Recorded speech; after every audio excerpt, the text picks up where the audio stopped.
से मामलात को देखने के लिए और कश्मीर के अवाम के साथ अपनी मुस्तकिल किसी न किसी मुश्किल में घिरे हुए हैं हिंदुस्तान के कब्ज़े की बुनियाद पर मकबूजा कश्मीर के अंदर। तो लिहाजा मैं आया था सारी चीज़ों के हवाले से इन्फॉर्मेशन लेने के लिए। तो मुझे सबसे पहले तो इस बात की खुशी है कि कश्मीर ने, आज़ाद कश्मीर में जिस अच्छे अंदाज से इन्होंने कोरोना वायरस के सिलसिले में मुकाबला किया है, जो सिस्टम सेटअप किए हैं, इनके यहाँ इतनी कम तादाद है कोरोना वायरस पेशेंट की, कोई मौत नहीं वाक़ई हुई है। तो मैं इनको मुबारकबाद भी देता हूँ और इनके ज़रिए एक्चुअली आज़ाद कश्मीर के अवाम के साथ भी मेरा इसी गुफ्तगू के अंदर मैं चाहता हूँ कि उनकी हिम्मत बढ़ाऊँ कि जिस डिसिप्लिन के साथ आपने अपने आप को, जितना हुकूमत ने कहा उतना लॉकडाउन किया, जिस डिसिप्लिन के साथ किया, उसकी वजह से उसके असरात मुरतब हुए हैं। मैं ये उम्मीद करता हूँ कि हुकूमत के मशवरों के हवाले से ही आप अगला हर कदम उठाते रहें, क्योंकि रमज़ान आ रहा है। तो मैं समझता हूँ कि उस हवाले से बेइंतहा ज़रूरी था कि सारे उलमा से भी मशवरा ले लिया जाए। तो प्राइम मिनिस्टर साहब से और सदर साहब से भी टेलीफोनिक रब्ता भी हुआ, उससे पहले भी हुआ, और ड्यूरिंग द मीटिंग भी सदर साहब मौजूद थे, इन्होंने चीफ सेक्रेटरी साहब को भी भेज दिया था। तो बड़ा अच्छा 20 नुकाती फ़ैसला हुआ मसाजिद के एतबार से। आज हम यहाँ मुलाकात कर रहे हैं, मीटिंग्स कर रहे हैं, ये सारे पाकिस्तान के अंदर कोई एसेंशियल चीज़ों को हुकूमतों ने खोला है।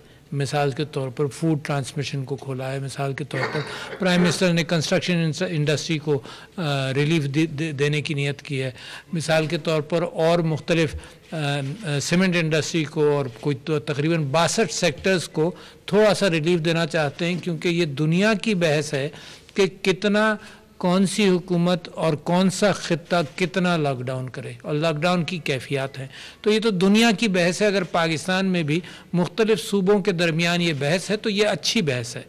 जब दुनिया के अंदर, हर मुल्क के अंदर और ममालिक के दरमियान फ़र्क है कि किसने किस अंदाज से कोरोना को हैंडल किया, कोई किसी को पता नहीं था, कोई किताब मौजूद नहीं थी कि उसको हैंडल करना है, तो ये फ़र्क जो है इसमें कोई हर्ज नहीं। असल में 3-4 चीज़ें तय हैं, और वो 3-4 चीज़ें तय ये हैं कि हम हाथ धोएं, हम मुंह को, चेहरे को हाथ ना लगाएं, और हम मास्क पहनें। तो सिर्फ आपसे गुफ्तगू करने के लिए मैंने मास्क उतारा हुआ है, मगर ये कुछ चीज़ें तय हैं।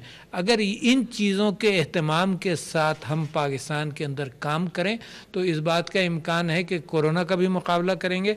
और जब दुनिया के अंदर मसाइल हैं तो पाकिस्तानी कौम वो है जो जल्द से जल्द कोरोना का मुकाबला करके फुल फंक्शनिंग पर आ जाए।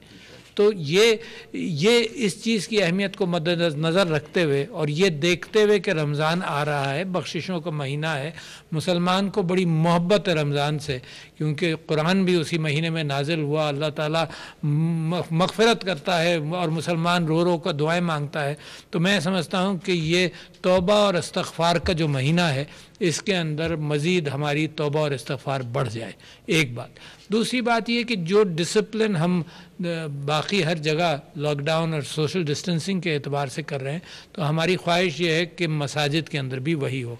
अच्छा, मैं ये समझता हूँ और मैं बिलीव करता हूँ इस बात में कि मुसलमान कौम, पाकिस्तान की कौम जो है वो तैयार है अब एक बड़ी कौम बनने के लिए, और लिहाजा बड़ी कौमें तो सेल्फ डिसिप्लिन से बनती हैं। हुज़ूर अकरम सल्लल्लाहु अलैहि वसल्लम की उसवा के ज़माने से आप वाकिफ़ होंगे कि जंग उहद के अंदर अगर मुसलमानों ने इनडिसिप्लिन की बात की थी या कोई काम ऐसा किया था तो अल्लाह ताला की तरफ से भी गाइडेंस आई। डिसिप्लिन की गुफ्तगू तो कायदे आज़म रहमतुल्लाह अलैह ने भी की कि यूनिटी, फेथ एंड डिसिप्लिन, इसके बगैर कौम नहीं बनती।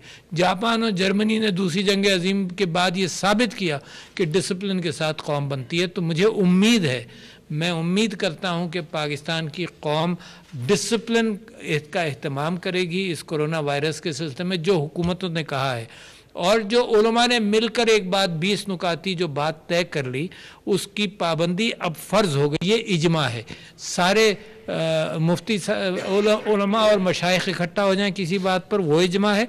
और अगर हुकूमत भी मिल जाए इसी बात के अंदर तो ये ऐसा इजमा है कि जिसके अंदर कानून की ख़िलाफ़ वर्जी बज़ाते ख़ुद इस कानून की ख़िलाफ़ वर्जी गुनाह बन जाती है। हिंदुस्तान लाइन ऑफ कंट्रोल के साथ बड़ी गन्स के साथ शेलिंग कर रहा है, तो मैं उसकी सख्त मजम्मत करता हूँ। मैं समझता हूँ इस ज़माने के अंदर भी अगर भारत यही काम करता रहे और अपने मुसलमानों के साथ हिंदुस्तान में तफरीक शुरू करे कोरोना वायरस की बुनियाद पर, اور کشمیر کا جو جس کو ٹوٹل لاک ڈاؤن کیا ہوا ہے اس کا جو حشر کر رہا ہے، اس کے ساتھ ساتھ ہمارے لائن آف کنٹرول کے ادھر بڑی گنز کے ساتھ جو بمباری کر رہا ہے، تو اس کی میں سخت مذمت کرتا ہوں۔ میں سمجھتا ہوں یونائٹڈ نیشن سیکیورٹی کونسل اس بات پر نظر رکھے۔ میں اپیل کرتا ہوں سیکریٹری جنرل یونائٹڈ نیشن سے، جنہوں نے خود یہ بات کہی تھی کہ کورونا وائرس کے درمیان کم سے کم یہ ظلم و تشدد روک لو، ساری دنیا کے لیے اپیل کی انہوں نے۔ تو میں سمجھتا ہوں کہ ہندوستان کو اس چیز کی کوئی فکر نہیں، لہٰذا میں مذمت کرتا ہوں۔ اور میں ڈائریکٹلی بات کرنا چاہتا ہوں مقبوضہ کشمیر کے مسلمانوں کے ساتھ کہ جو ظلم و تشدد آپ کے ساتھ ہو رہا ہے اس میں آپ اپنے آپ کو اکیلا مت سمجھیے گا۔ ہم آپ کے ساتھ ہیں، ہم آپ کے ساتھ رہیں گے، مرتے دم تک ہم آپ کے ایشو کے حوالے سے ہم آپ کے ساتھ کھڑے رہیں گے۔ آپ کے ساتھ جو ہو رہا ہے اس کا کچھ ملتا جلتا باقی ہندوستان میں مسلمانوں کے ساتھ بھی ہو رہا ہے۔ جس تعصب کے ساتھ وہاں ظلم ہو رہا ہے اس سے کہیں زیادہ ظلم آپ سہ چکے ہیں۔ 1988 سے لے کر اب تک 1,00,000 جانوں کی قربانی آپ دے چکے ہیں، اور دنیا کے کانوں پر جوں تک نہیں رہیں گی کہ یہ آپ کے ساتھ جو ظلم ہوا۔ پہلے دہشت گردی 9/11 کے نیچے آپ کی جد و جہد کو ڈال دیا، اب کووڈ کے نیچے باتوں کو چھپایا جا رہا ہے۔ تو میں سمجھتا ہوں کہ ہم آپ کے ساتھ ہیں، آپ ہمت سے کام لیجئے، آپ یونٹی، فیتھ اینڈ ڈسپلن کے ساتھ، ایمان کی طاقت کے ساتھ رہیے، آپس میں ڈسپلن پیدا کیجئے۔ پاکستان آپ کو کبھی نہ بھولے گا بلکہ آپ کے لیے ہر اعتبار سے جد و جہد کرتا رہے گا، دنیا کی فورمز کو بتاتا رہے گا کہ آپ کے ساتھ کیا ظلم ہو رہا ہے۔ میں سمجھتا ہوں کہ یہ وبا جو ہے اس کے اندر ہم سب لوگ مل کر مقابلہ کر لیں، پھر انشاءاللہ آگے بھی ہمارے لیے جیسے پاکستانی قوم ڈسپلن کے ساتھ نئی قوم بن کر ابھرے گی، میں سمجھتا ہوں کہ آپ کے مسائل بھی حل ہوں گے اور ہماری دنیا کے اندر پاکستان کا مقام بھی بہت بڑا بن جائے گا انشاءاللہ۔